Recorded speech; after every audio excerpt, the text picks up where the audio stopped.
Bon, bien-aimés frères et sœurs, shalom. Que la paix de Dieu soit avec tout un chacun de nous. Nous sommes en train de continuer la deuxième partie de notre étude sur le prophète Balaam, que d'aucuns appellent aussi le devin et deux fois le voyant. Mais je voudrais que nous puissions tirer très attention dans ce que nous allons dire. J'ai déjà abordé un premier aspect, donc je ne peux pas revenir sur cette question-là, de peur que ça puisse nous prendre beaucoup de notre temps. Si quelqu'un voudrait s'instruire, il n'a qu'à demander à celui qui a l'audio de pouvoir les publier encore, ou au besoin sur ma page YouTube, vous en trouverez. Nous sommes dans les livres de Nombre chapitre 22. Nombre chapitre 22, je vais commencer par le premier verset. Il est écrit, les enfants d'Israël partirent et y campèrent dans les plaines de Moab, au-delà du Jourdain, vis-à-vis de Jéricho.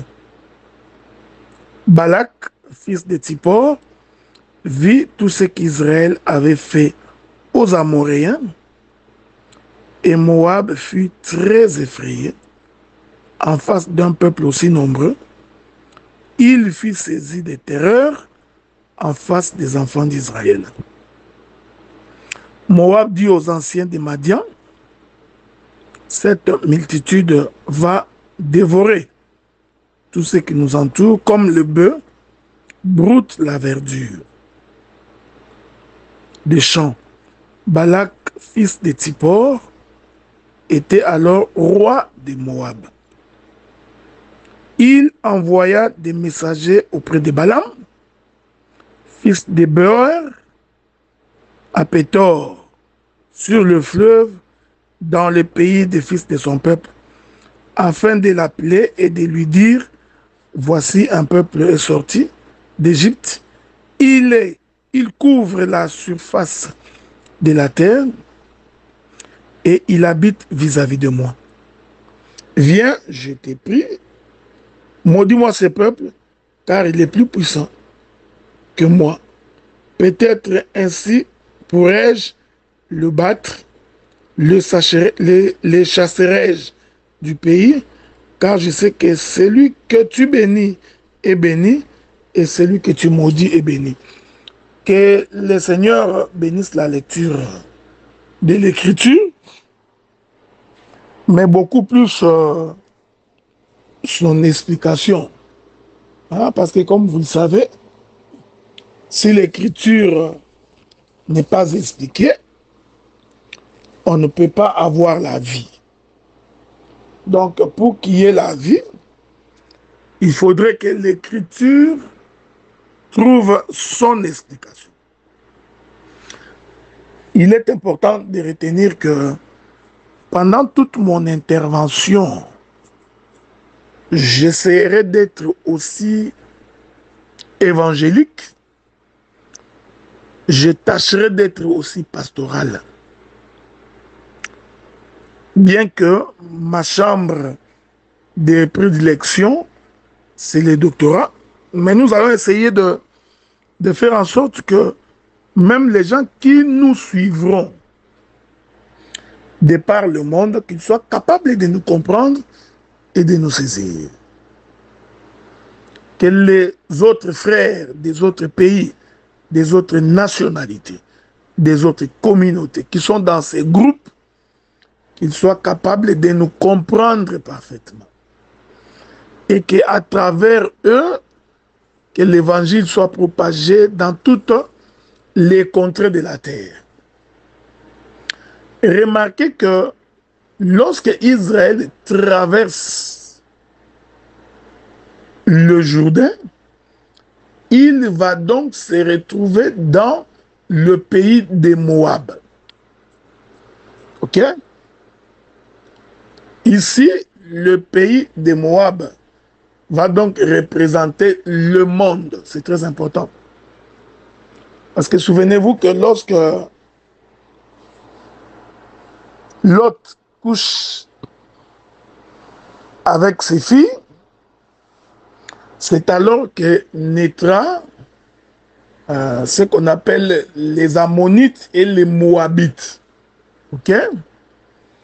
Et l'Éternel dira dans sa parole que le Moabite n'héritera pas le royaume de Dieu.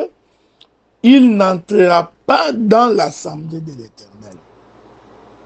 Ici, le peuple de Moab était considéré comme étant le peuple de la terre, comme étant le peuple qui n'était pas le peuple de Dieu. Est-ce que vous comprenez cela? C'est pourquoi la Bible dit qu'un jour, Naomi, avec son mari Elimelech, vont donc descendre de Bethléem, qui est considéré comme étant la maison du pain, pour aller séjourner dans le pays des Moab. Vous comprenez que lorsque Elimelech, c'est avec Naomi et ses deux enfants, ses deux fils, vont donc quitter Bethléem, Bethléem qui est considéré comme étant la maison du pain, et la Bible dit qu'ils ont quitté la contrée parce qu'il n'y avait plus du pain. Alors ils vont descendre dans les pays de Moab pour aller chercher du pain.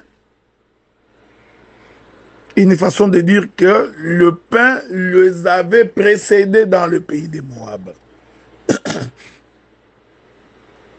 Et c'est alors que, après la mort de ces trois hommes, Naomi va donc rentrer avec Ruth, parce que Dieu avait visité de nouveau Israël.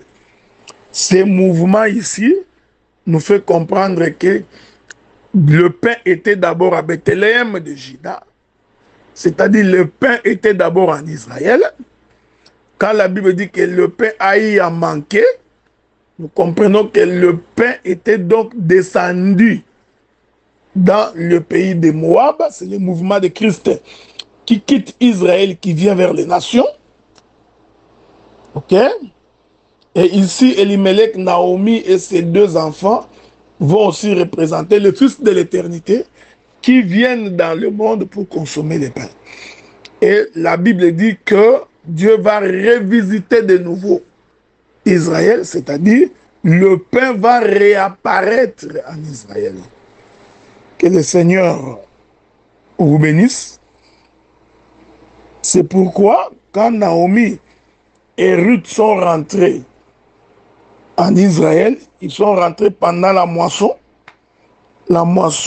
d'orge. Or, comme vous savez, c'est avec l'orge qu'on fait le pain, qui est le pain de pauvre. Donc, c'est une dispensation pour dire que le Seigneur a revisité de nouveau Israël.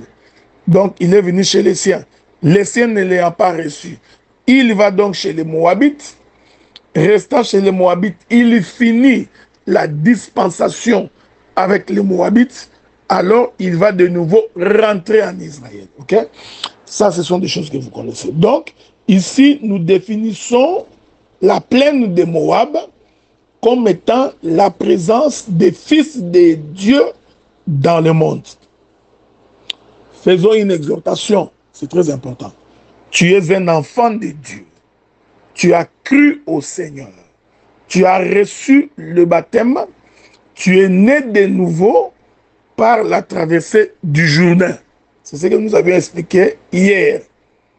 Une fois que tu traverses le Jourdain, tu te retrouves dans la plaine de Moab. Ici, la plaine de Moab va donc représenter le monde. Ok?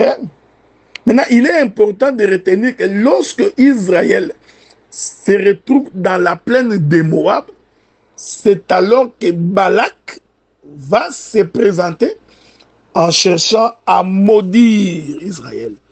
Je voudrais donc dire à un frère et dire à une sœur, lorsque tu prends la résolution de servir Dieu, lorsque tu prends la résolution de traverser le Jourdain, lorsque tu prends la résolution d'abandonner le monde, c'est alors que Balak, qui est l'image du diable, va se présenter pour te maudire. Que Dieu vous bénisse.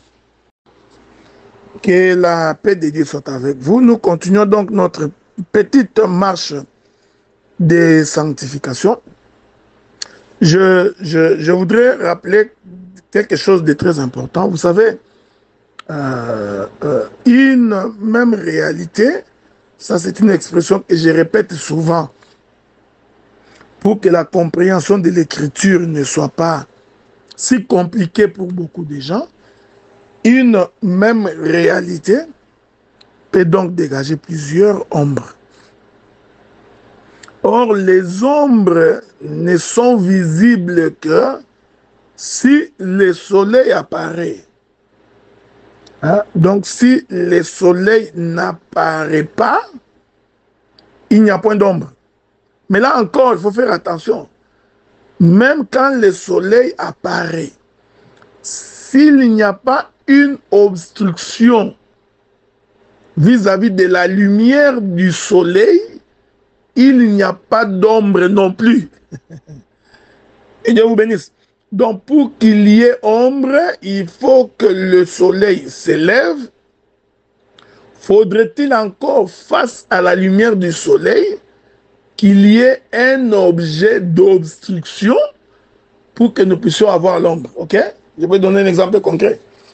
Parce que l'ombre, c'est toujours l'ombre d'une réalité. Donc, s'il n'y a pas le soleil et qu'il n'y a pas la chaise, on ne peut pas avoir l'ombre de la chaise.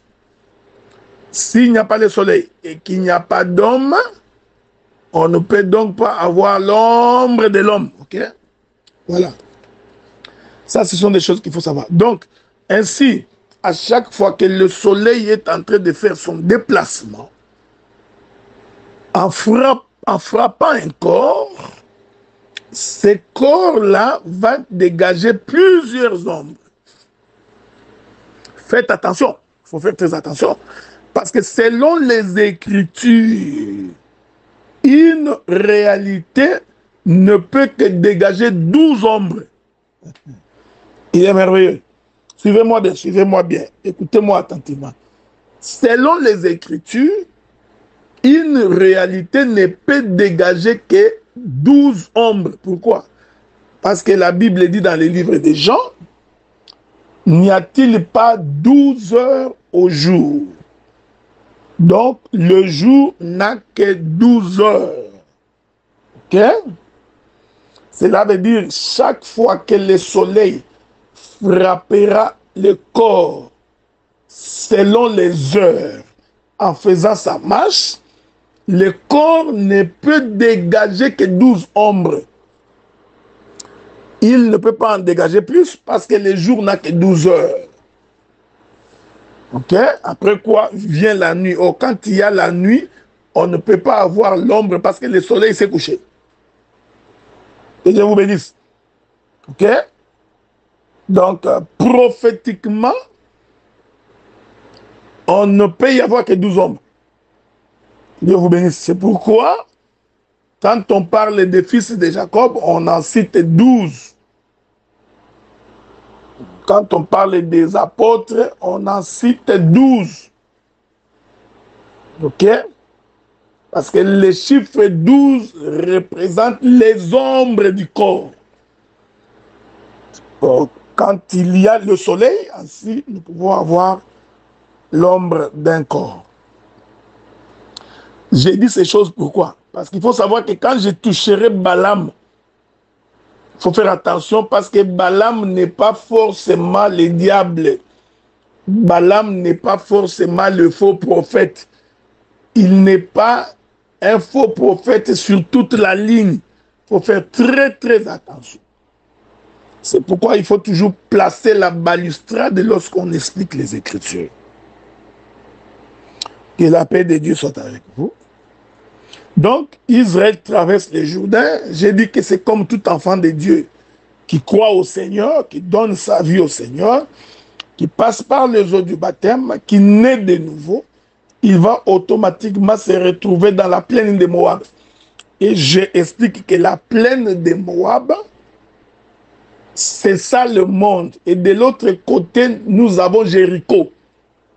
J'expliquerai que Jéricho, c'est l'éternité. Ne vous en faites pas, je vais l'expliquer. Mais aujourd'hui, je vais m'étaler sur la plaine de Moab. OK? Pour que chacun de vous soit à même de comprendre exactement ce qui se passe. Donc, lorsque Israël se retrouve dans la plaine de Moab, alors Balak va donc s'élever pour chercher les moyens de les maudire.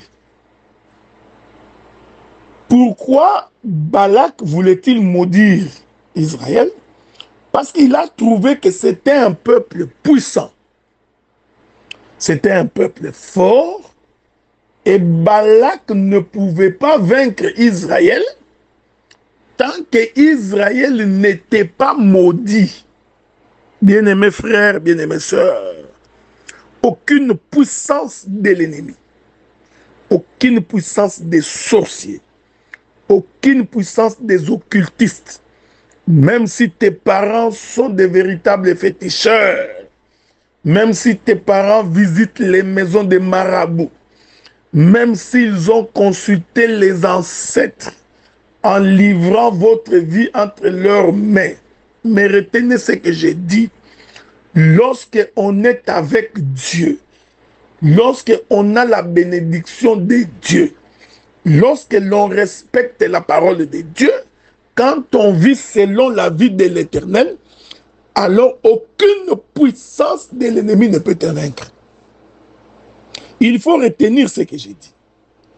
Aucune puissance du monde des ténèbres ne peut avoir la suprématie sur toi tant que tu as l'Éternel avec toi. Balak avait compris ça. Balak dit, c'est un peuple puissant. Je ne pourrai pas le vaincre.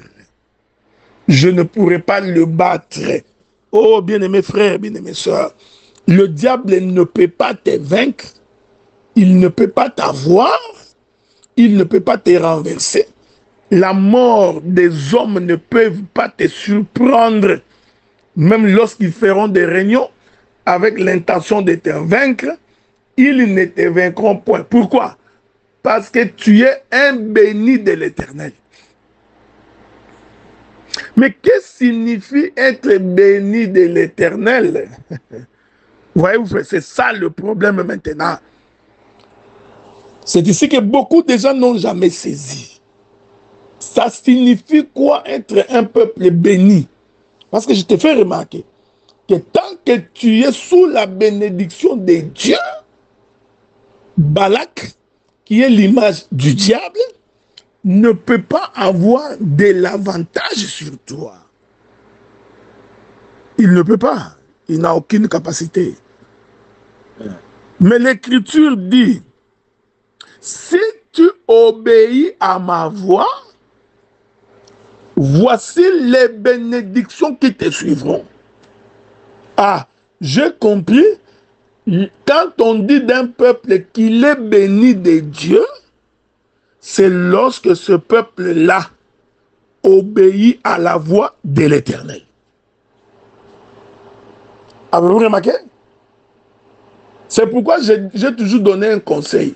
Si tu ne suis pas les règles du jeu, si tu es un frère, tu es une sœur qui n'obéit pas à la voix de l'Éternel, tu dis comme Pharaon, qui est l'Éternel Dieu pour que j'obéisse à sa voix? En réalité, en refusant d'obéir à la voix de Dieu, tu viens de retirer la bénédiction de Dieu sur ta vie. Ainsi, dès que la bénédiction de Dieu se retire de ta vie, qu'est-ce qui t'arrive? Tu es du coup sous les coups de la malédiction. Je répète, écoutez-moi bien, c'est pourquoi l'Église du Seigneur doit mettre l'accent sur l'obéissance de la parole. Car c'est cette obéissance à la parole qui occasionne ta bénédiction. Pour que tu sois en paix, pour que tu prospères, pour que tu réussisses dans tout ce que tu entreprendras. Il faut que tu obéisses à la voix de Dieu. Ok? Bon, je vais donner quelques écritures. C'est pourquoi Balak avait compris que pour que ces peuples deviennent faibles, il faut donc les maudire. Donc il n'y a que la malédiction qui rendra ces peuples faibles. Hier, j'ai expliqué en quoi consiste la malédiction. La malédiction consiste à ne pas obéir à la voix de Dieu. Ah, est-ce que vous comprenez? Retenez, prenons l'écriture, prenons l'écriture. Voilà, mes bien-aimés frères et sœurs, pour que la chose soit aussi claire pour tout un chacun de nous, nous prenons le livre de Deutéronome chapitre 28. Ok? Deutéronome chapitre 28. Il est écrit, à partir du premier verset, « Si tu obéis à la voix de l'Éternel ton Dieu, en observant et en mettant en pratique tous ces commandements que je t'ai prescrits aujourd'hui, l'Éternel ton Dieu te donnera la supériorité sur toutes les nations de la terre. Voici toutes les bénédictions qui se répandront sur toi et qui seront ton partage lorsque tu obéiras à la voix de l'Éternel ton Dieu. Tu seras béni dans la ville, tu seras béni dans les champs. Le fruit de tes entrailles, le fruit de ton sol, le fruit de tes troupeaux, les portées de ton gras et de ton menu bétail. Toutes ces choses seront bénies. Ta corbeille et ta huche seront bénies. Tu seras béni à ton arrivée. Tu peux continuer. Ah, donc, voilà. C'est pourquoi nous avons toujours dit, ce n'est pas le fait qu'un prédicateur te dit, ma soeur, tu es béni, que tu es béni. Tu vois, hein? Ce n'est pas mauvais que l'on dise, sois béni mon frère, sois béni ma soeur. Là, tu vas crier Amen. Je te bénis au nom de Jésus. Toi, tu cries Amen. Faites attention, parce que ça, ce n'est qu'un slogan. Hein? Ce n'est qu'un slogan, frère. La bénédiction de l'Éternel consiste par la mise en pratique de la parole. Que Dieu vous bénisse. C'est ainsi que si quelqu'un n'obéit pas à la parole de l'Éternel, même si on ne lui dit pas que tu es maudit, en réalité, il est maudit. C'est pourquoi tes affaires ne marchent pas. C'est pourquoi tes projets ne réussissent pas. Là où tout le monde passe avec succès, toi, tu as des difficultés. Pourquoi?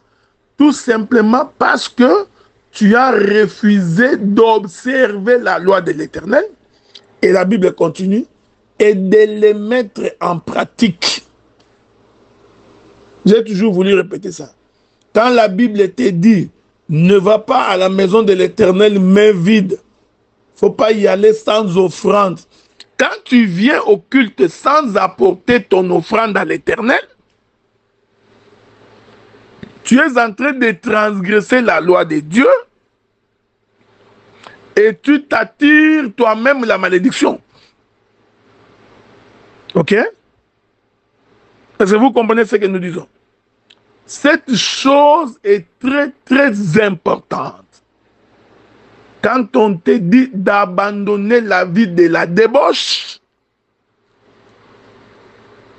et que toi tu refuses d'abandonner cette vie, en réalité tu viens toi-même de te mettre sous le coup de la malédiction. C'est pourquoi tes affaires ne marchent pas. C'est pourquoi tes histoires n'avancent pas. C'est pourquoi ce que tu fais ne réussit pas. Ainsi, tu deviens facilement la proie de l'ennemi.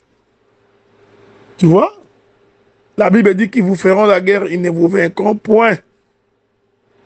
Par un seul chemin, ils vous attaqueront. Par sept chemins, ils seront dispersés. Attention. Si tu n'obéis pas à la voix de Dieu, l'ennemi te vaincra. Il t'écrasera. Il fera en sorte que rien ne puisse marcher dans ta vie. Toutes tes relations n'aboutissent à rien. Parce que tu n'obéis pas à la voix de Dieu. Vous voyez, je suis en train de faire la pastorale et l'apostolat calmement. Ok? Est-ce que vous me suivez? Donc, Balak, suivez-moi bien. Donc, Balak a compris que pour que ce peuple-ci, pour que je puisse les vaincre, pour que je puisse les dompter, pour que je puisse les maîtriser, pour que j'ai de l'avantage sur lui ou de l'avance sur lui, il faut que ce peuple soit maudit. Or, je vous ai démontré que quand on obéit à la voix de Dieu, on est sous le coup de la bénédiction. Mais quand est-ce que la malédiction survient? Deutéronome toujours. Je prends le verset 15. Deutéronome, chapitre 28, verset 15. Écoutez. La Bible dit, « Mais si tu n'obéis point à la voix de l'Éternel ton Dieu, si tu n'observes pas et ne mets pas en pratique tous ces commandements, toutes ces lois que je t'ai prescrites aujourd'hui, voici toutes les malédictions qui viendront sur toi et qui seront ton partage. Tu seras maudit dans la ville, tu seras maudit dans les champs. » Ok? Ce n'est pas moi qui dis. Ta corbeille et ta huche seront maudites. Le fruit de tes entrailles, le fruit de ton sol, les portées de ton gros et de ton menu bétail, toutes ces choses seront maudites. Je prends le verset 21. Non, verset 20. L'Éternel enverra contre toi la malédiction. Ce n'est pas le diable. Okay? C'est pourquoi dans cet évangile, nous ne faisons pas la promotion des diables. Nous faisons la promotion de l'Éternel, car il est écrit dans sa parole, tout concourt pour le bien de ceux qui aiment Dieu. Voilà.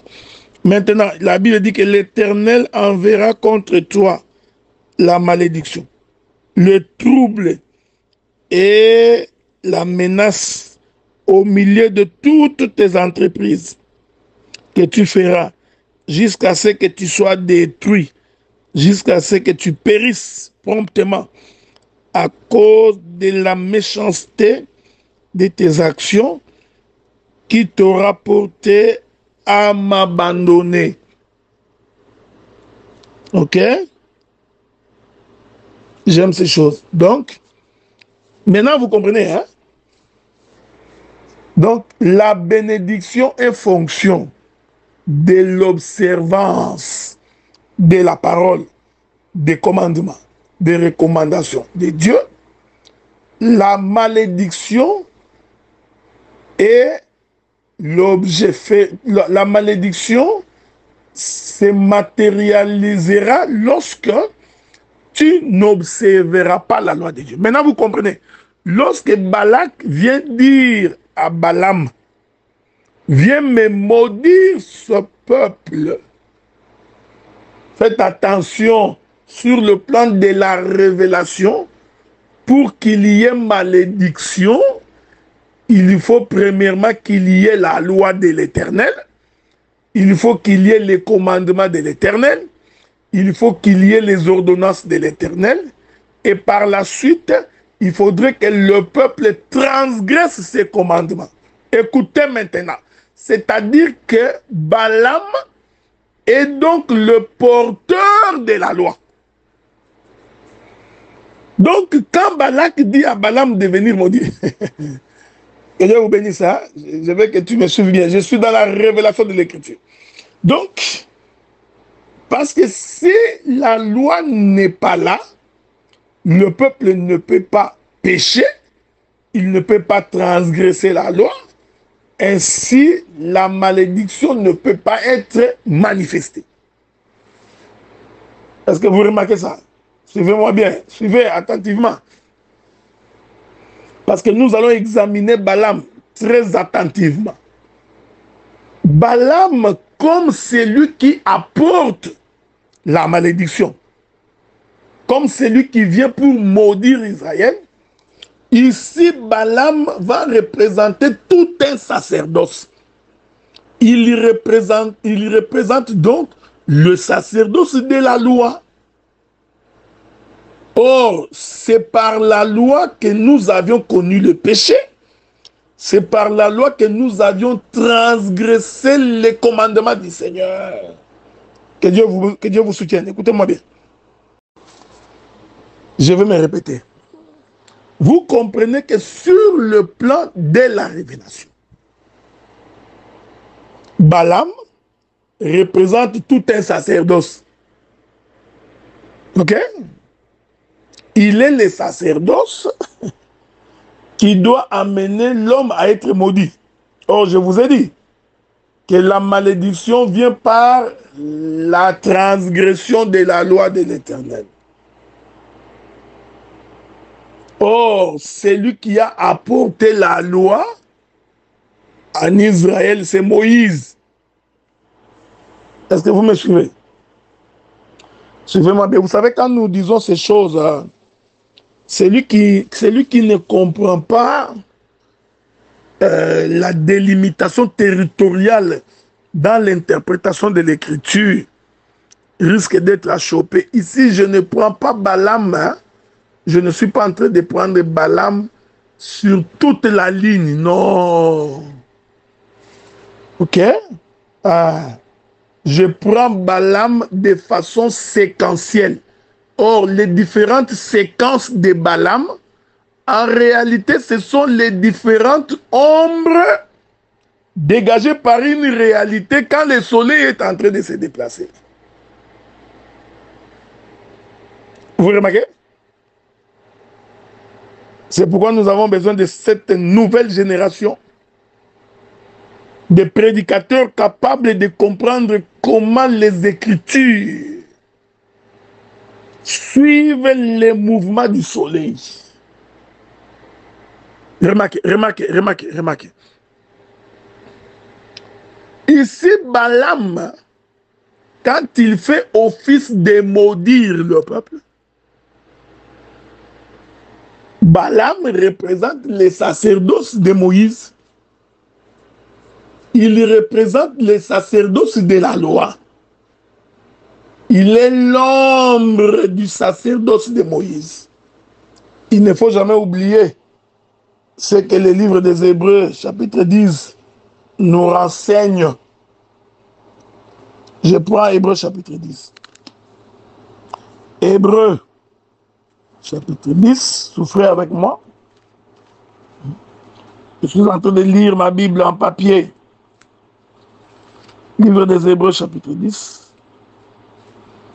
Espérons que je trouverai cette écriture-là. Écoutez ce que le frère Paul dit.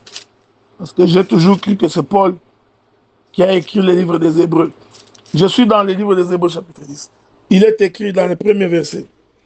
En effet, la loi qui possède une ombre des biens à venir, non l'exacte représentation des choses, ne peut jamais, par le même sacrifice qu'on offre perpétuellement, chaque année, amener les assistants à la perfection. Le frère Paul atteste que l'ombre n'est pas la représentation exacte des choses. Donc quand nous sommes en train de toucher Balaam ici, comprenez que nous sommes dans l'ombre. Et étant dans l'ombre, nous n'avons pas la représentation exacte de la réalité, parce qu'il y a un rideau, voyez-vous. Alors, quand je suis en train de dire que Balaam, c'est le sacerdoce de Moïse, il faut faire très attention. Souffrez, souffrez. Je vais rentrer dans les jardins parce que j'en ai l'habitude. D'ailleurs, dans mon livre que j'ai publié, j'ai démontré que tout tire son origine dans les livres de Genèse, et spécialement dans les jardins. Remarquez, lorsque l'Éternel crée l'homme dans les jardins, l'homme était une personne ou un personnage. Adam était un homme béni. Il était béni, pourquoi? Parce qu'il a observé la loi de l'Éternel. Jusqu'au jour où le Seigneur lui présentera l'arbre de la connaissance du bien et du mal, et lui intimera l'ordre de ne pas manger les fruits de cet arbre-là. En d'autres termes, l'Éternel venait de donner à Adam la loi. Ok? Ici, je voudrais dire, quand l'Éternel donne la loi à Adam, l'Éternel fait office du sacerdoce de Moïse. Est-ce que vous me suivez? Suivez-moi bien. Donc, en présentant la loi à Adam, le Seigneur Dieu fait le travail du sacerdoce de Moïse. Je peux le dire autrement. Le Seigneur Dieu fait donc le travail de Balaam. Bon, est-ce que vous doutez que Balaam et Moïse... Bon, nous allons rentrer dans les livres de Nombre chapitre 22. Puisque vous ne voulez pas croire, nous allons lire. Vous allez voir que celui qui envoie Balaam, ce n'est pas le diable, frère, c'est l'Éternel Dieu. Écoutez maintenant. Je prends Nombre chapitre 22. Souffrez que je vous lise des Écritures. Ok? Je suis dans Nombre chapitre 22. Je prends le verset 20. Est-ce que vous avez votre Bible? Prenez Nombre 22, verset 20. Nous sommes en train de sanctifier Balaam. Écoutez, verset 20, la Bible dit, Dieu vint à Balaam pendant la nuit et lui dit, puisque ces hommes sont venus pour t'appeler, lève-toi, va vers eux, mais tu feras ce que je te dirai. Ah, il est merveilleux.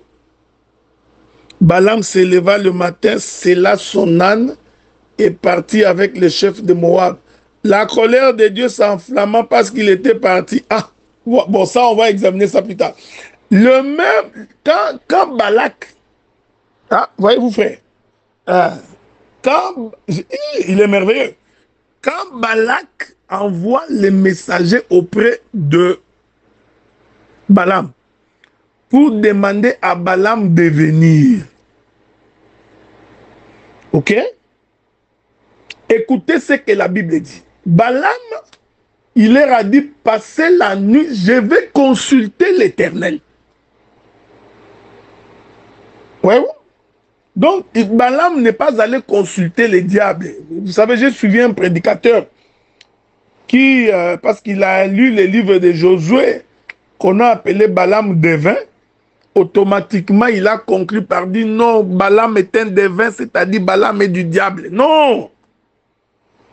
Vous savez, quand vous avez des lacunes, même dans la compréhension sémantique des mots, ça pose un sérieux problème dans l'interprétation. Hein? N'avez-vous pas lu dans la Bible que Séphora et ses sœurs ont dit à leur père qu'un Égyptien nous a aidés à puiser de l'eau? Donc pour les filles de Jéthro, Moïse était un Égyptien. J'aime ces choses. Voilà. C'est pourquoi lorsque nous sommes en train de toucher Balaam comme un prophète, il faut faire très attention. Il faut faire très attention. Donc l'écriture confirme que Dieu parlait à Balaam. Donc Balaam n'est pas sorti par lui-même, parce que Balaam consulte l'Éternel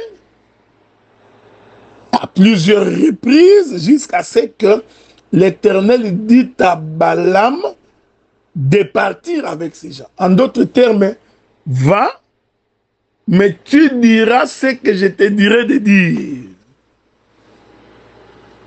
Le matin, j'aime ça, le matin, Balaam sella son âne, il monta pour partir et Dieu s'enflamma. J'aime ça. Vous savez, ça là, je m'excuse beaucoup, un témoin de Jéhovah ne peut pas comprendre. Les mêmes, parce que Dieu a parlé à Balaam. Hein? Je vais lire ça pour vous.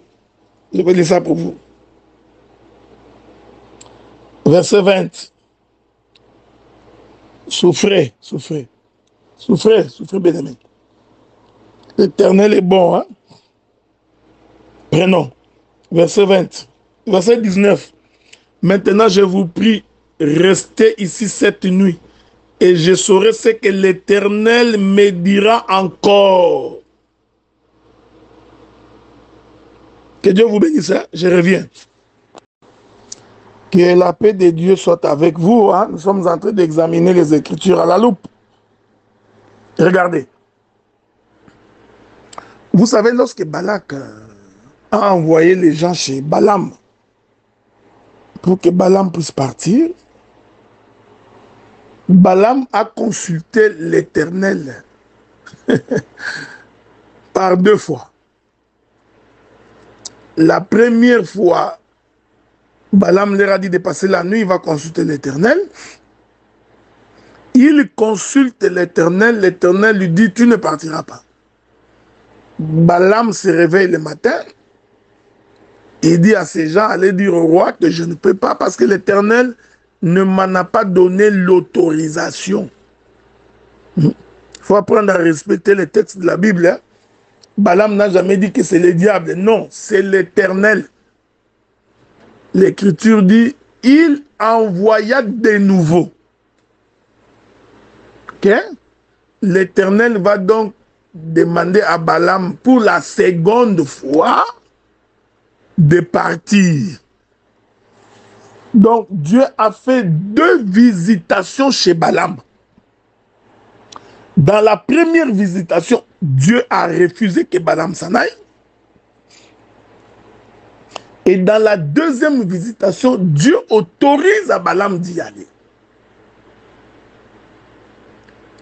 En d'autres termes, la première visitation, Dieu a fermé, il n'a pas ouvert, mais dans la deuxième, Dieu va donc autoriser à Balaam de partir. Maintenant, ici, je voudrais attirer votre attention, parce que la mission de Balaam, quand Balak l'appelait, c'était pour maudire le peuple. Et je vous ai dit que la malédiction se comprend comme étant la transgression de la loi. Ok? Maintenant, Balaam se lève le matin. Il va donc sceller son âne. Il monte sur son âne le matin et Dieu entre en colère. Mais c'est pendant la nuit, c'est Dieu qui lui avait dit de partir. J'aime ces choses, hein? Voilà. C'est pourquoi nous avons toujours dit que la Bible n'est pas un livre comme tout autre livre. Regardez ce qu'il est écrit. Nous lisons. Verset 21. Balaam s'éleva. Non. Verset 20. Dieu vint à Balaam pendant la nuit et lui dit, puisque ces hommes sont venus pour t'appeler, lève-toi, va avec eux, mais tu feras ce que je te dirai. Balaam s'éleva le matin, sella son âne et partit avec les chefs de Moab. La colère de Dieu s'enflamma parce qu'il était parti. Et l'ange de l'Éternel se plaça sur le chemin pour lui résister. Balaam était monté sur son ânesse et ses deux serviteurs étaient avec lui. Que Dieu vous bénisse. Que la paix du Seigneur soit avec vous. Avez-vous remarqué? Je vais donner l'intelligence à ces versets. Mais avant d'y arriver, je voudrais exhorter. Vous comprenez bien aimé? Pendant que toi tu vis tranquillement, pendant que toi tu vis dans la paix dans ta maison, il y a des gens qui font des projets pour te maudire. Donc pendant que toi tu es en train d'être sur ta couche, probablement en train de regarder la télé, en te réjouissant, il faut savoir qu'il y a des gens qui font des complots en ton nom. Il y a des gens qui chuchotent, qui veulent voir ton nom périr, qui veulent te voir disparaître, que ton nom ne soit pas cité parmi les fils des hommes sous le soleil.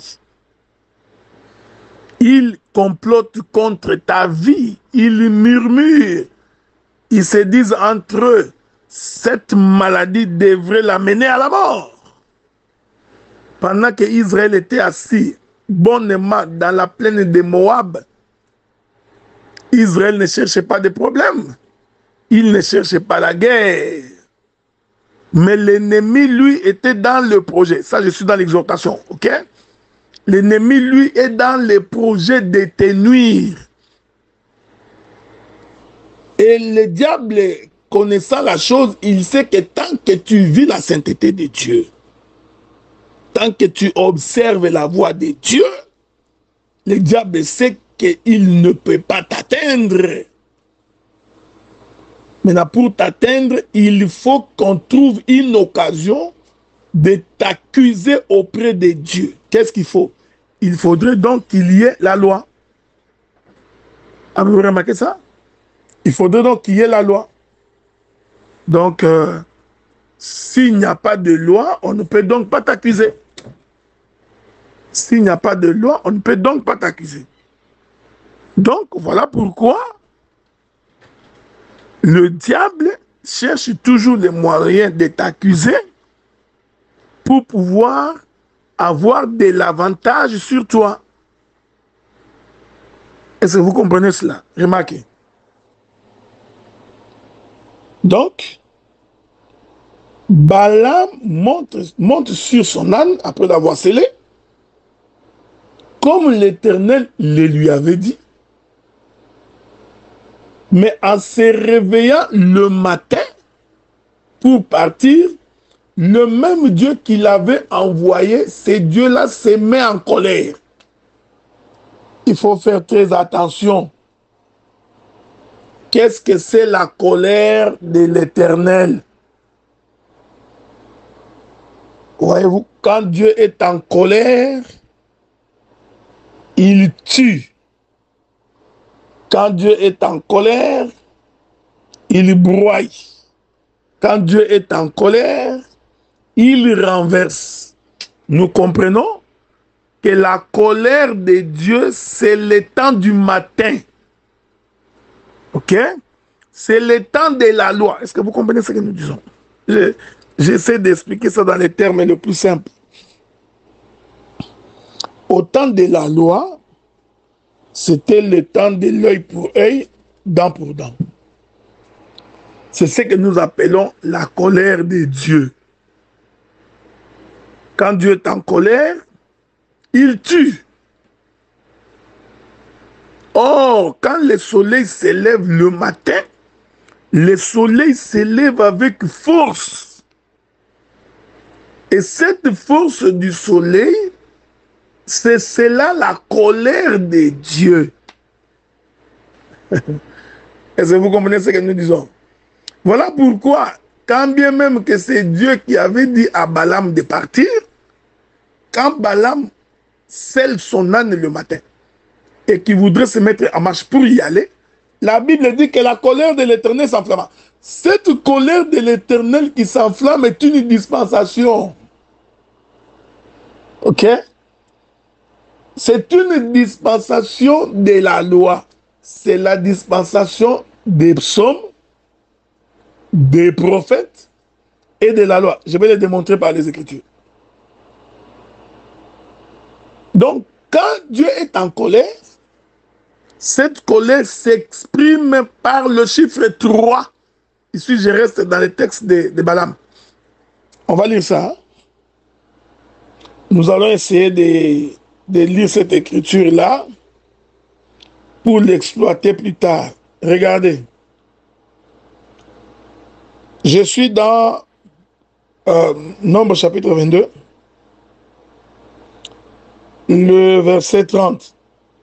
L'ânesse dit à Balaam, ne suis-je pas ton ânesse que tu as de tout temps monté jusqu'à ce jour?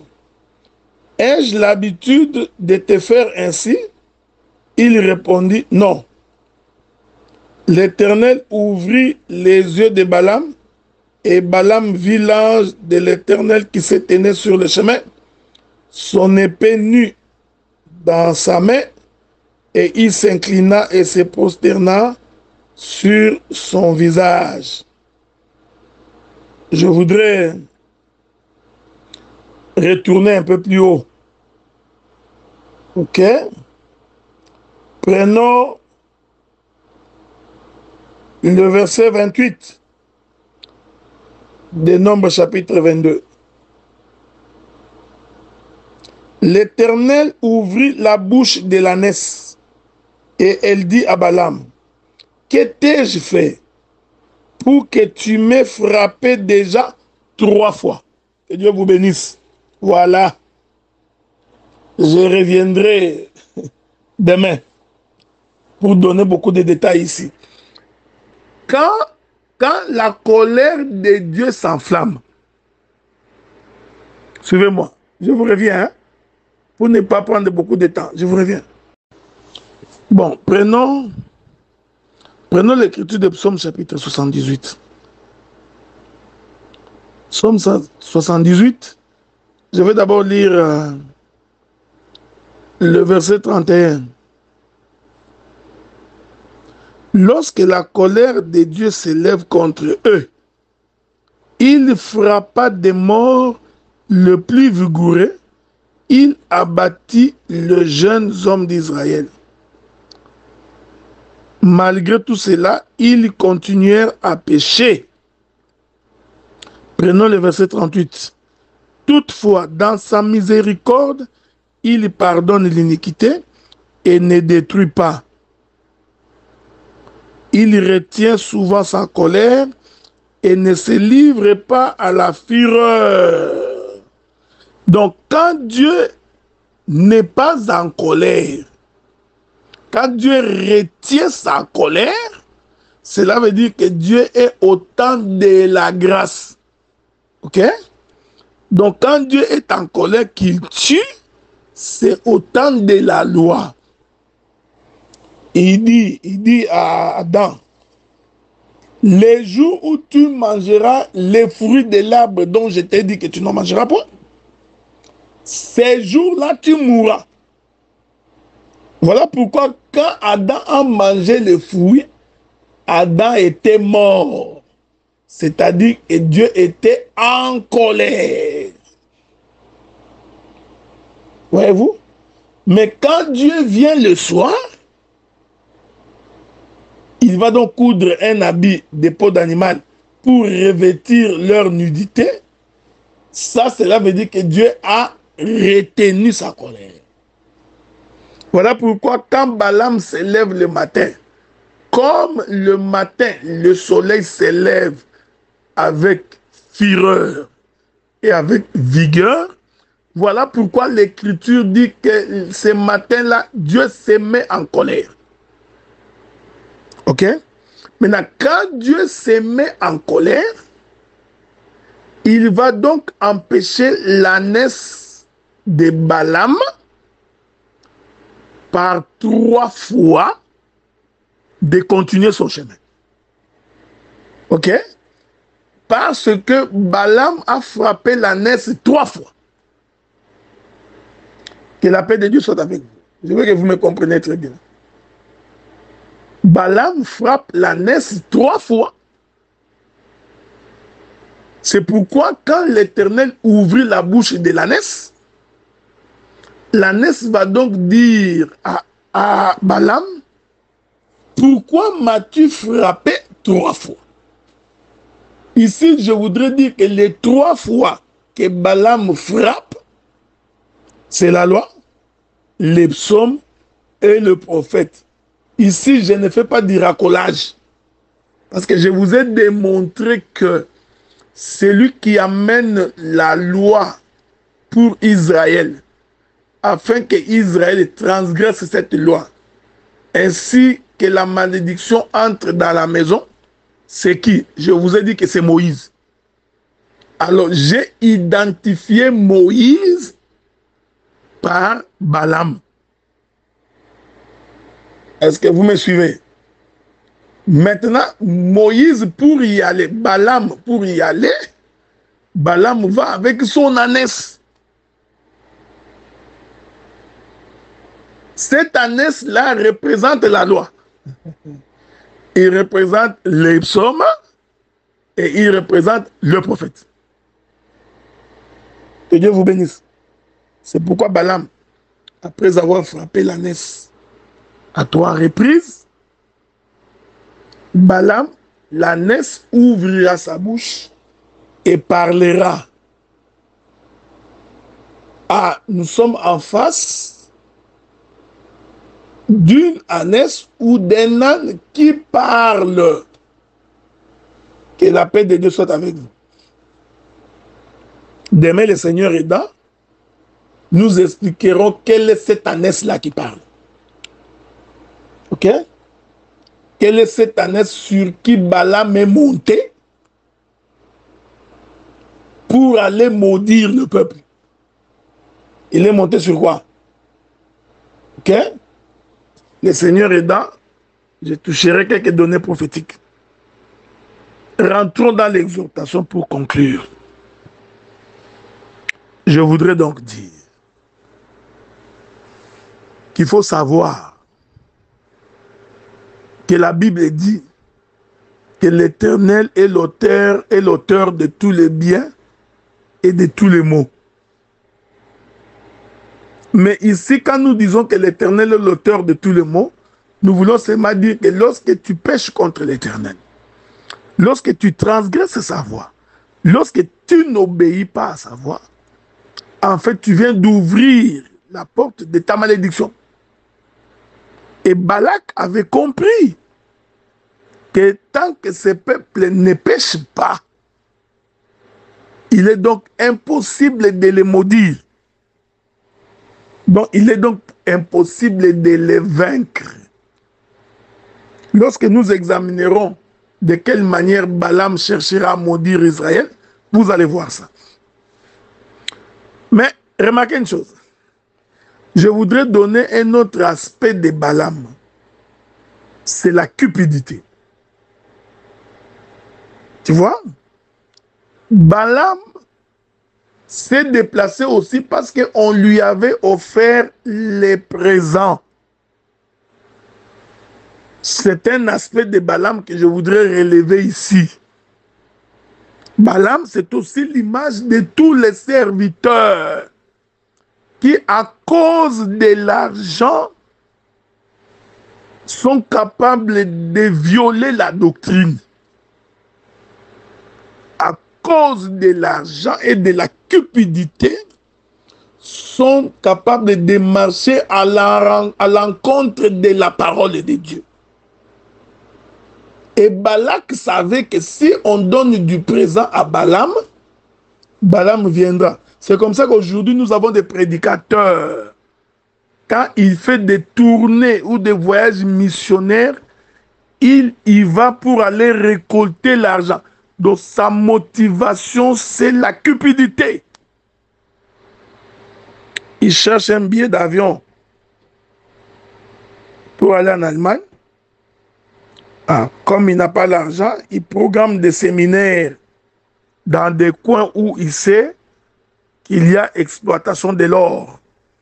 il y a exploitation des diamants, des minéraux. Il sait que si je vais prêcher dans ce coin-là, beaucoup de gens me donneront l'argent. C'est pourquoi même aujourd'hui, vous allez remarquer que les coins les plus pauvres ne sont pas visités par les prédicateurs.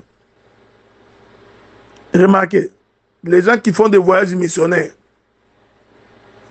ils vont rarement, je dis très rarement, vous les trouverez aller au Bandundu. Voyez-vous? Parce qu'il n'y a pas de gisement de minéraux au Bandundu. Vous remarquez ça? Ah. Ils vont très rarement au Bas-Congo. S'ils vont au Bas-Congo, ils vont à Matadi parce qu'il y a les ports. Comme il y a un grand port là-bas, donc il y a exploitation, il y a beaucoup de richesses. Mais tu ne les verras jamais aller à Mbazangoum ou à Kinzamvouete. Non.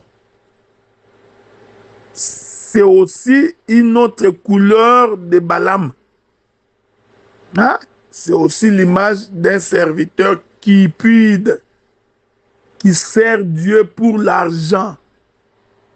Les serviteurs, ils font la collecte de l'argent. Lui, il vient prêcher dans une église d'autrui. Lui-même fait sa propre collecte d'argent. Quel courage, quelle audace. Voyez-vous?